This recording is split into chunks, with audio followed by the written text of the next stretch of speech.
Hey everyone, welcome to Love and Life's Journey. I'm Chantel. Thank you so much for stopping by. I hope you all had a great Labor Day weekend. We went camping with some friends and had a great time, but now I'm back with another DIY project. So if you're new to my channel and you like Dollar Tree DIYs on a budget, or just DIYs in general, be sure to hit that subscribe button as well as the bell so that you'll be notified when I upload new videos.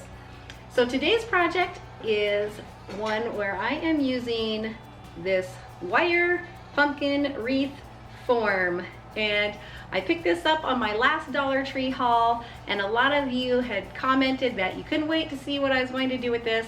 And honestly, I didn't really have a plan when I first picked it up. I just wanted to experiment with it. So I think I've come up with something really cute. I hope you'll like it. It's a fall decor piece that you can use all season long. It's not just for Halloween. And so let's just jump right in and get started. For this project, I will be using one of these wire pumpkin wreath forms from Dollar Tree.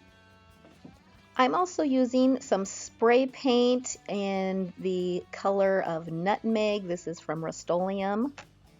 I picked this color because it's about the same color as the decorative nautical rope or jute rope that I'm using for this project. And you could use this Dollar Tree rope, but you will need about 100 feet. So I'm using the bigger rolls of jute rope, and you can get this at Hobby Lobby or Michael's or even Walmart. I will also be using some of the smaller jute twine just to wrap the stem of the pumpkin in. I'm using this wired ribbon from Dollar Tree. I love the fall plaid colors in this, and there's 9 feet on this roll. You could use florals from Dollar Tree, but I happened to find this bunch for $5 at Walmart in the fall florals, and I just really liked the flowers. They were large and just looked like a quality bunch of flowers for $5, and I love the color scheme with the creams and the reds, so I'm going to use some of these. For tools, I'm just going to be using my scissors and a pair of wire cutters to help cut those flowers, and then I'll also be using my hot glue gun and glue sticks. I usually use Gorilla Glue sticks, but regular ones would work fine for this project. So first, I'm just going to give this wire wreath form a coat of this nutmeg spray paint just to kind of tone it down a little bit, so when the wires are showing a little bit, they won't be really obvious. Once my spray paint is dry, then I am going to take my rope, and this is a 50-foot roll, but I did end up using about 100 feet of this, so just keep that in mind if you're wanting to do this project. And this, because I'm going to be weaving it in and out of the wire, I can't really use this whole roll because it won't fit through the spaces, so I'm going to pull off part of the roll, just a fairly long length of rope, and then just kind of wind it around my hand to make a bunch that I can weave in and out of the frame. So I'm going to start at the bottom, and I'm going to put one end of the rope just through that wire at the end and pull it through. You can just glue it along here. I didn't glue mine right away, mostly because my hot glue gun wasn't hot yet, so I just pulled it through and left a little bit of an end, and then I'm just weaving the rope in and out, so over and under, back and forth, and then when I get to the end, I'm going to wrap it around the outside wire and then just go back the other way, going over and under, the opposite of the ones that I just did. So see, I'm wrapping it around here, and then I'm going over the wire that I previously went under, and then I'm going to go under the next one that I went over before. So just alternating back and forth all the way around, and then all the way across, and then I'm just pulling the rope tight as I go, and I'm just going to continue this back and forth, covering the whole pumpkin. Now this does take a little bit of time to do, so you may just want to put in your favorite movie and sit down and do this while you're watching that.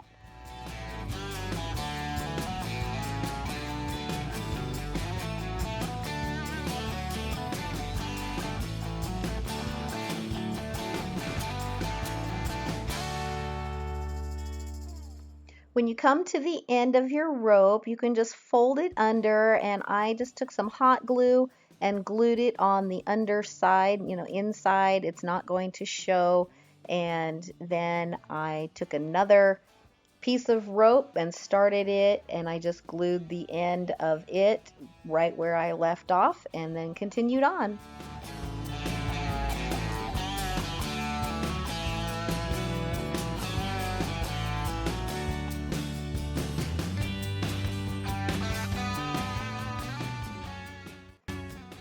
It gets a little bit challenging when you get up to the top of the pumpkin, just because you have some little small spaces that you're working with, but you're just going to continue on and weaving that in and out. There were a couple of times where I kind of had to change my pattern up to make it work, but you can't even tell once it's finished. So you just finish it off and then glue your ends down.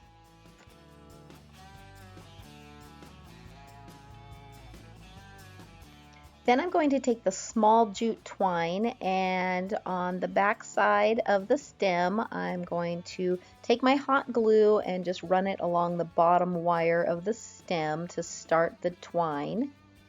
Then once I have that glued on, I'm just going to wrap the twine all the way around the stem, and then I will glue it off on the top of the wire on the stem to kind of hide the wire. And then I'm going to just wrap the twine around the stem a few more times just to give it a little thickness and to fill it in a little bit. Then I'll just add a little hot glue to finish it off and trim the end. And here is what it looks like so far. I think you could leave it like this and it looks great, but I'm going to add some ribbon and florals. So I'm going to take my ribbon and make a bow with it, and this is how I make bows. There's tons of different ways. I do have a video on how to make a bow, so I will link that in the card above.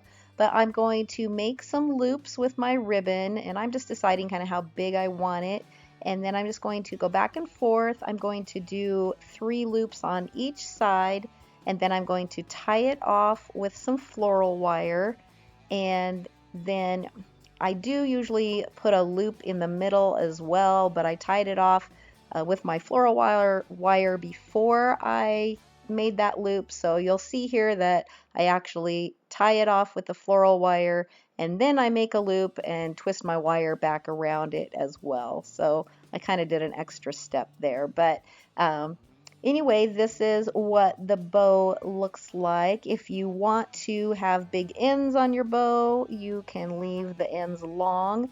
I kind of did it a different way on here, and you'll see that in a minute. So I don't know why I did this really, but I took a long piece of ribbon, about, 18 inches or so, just folded it in half and then glued it to the top of the pumpkin where it was folded. That's what I used for the tails on my bow. But here I am just poking that floral wire through at the top of the pumpkin, and then I'm just going to tie it off around the wire frame on the back.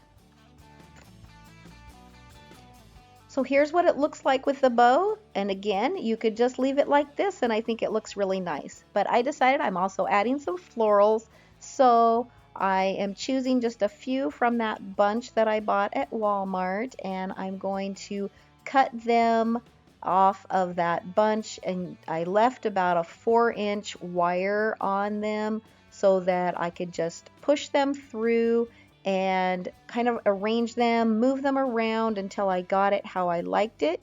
And then once I had them all arranged how I wanted them, then I was able to just glue them all down.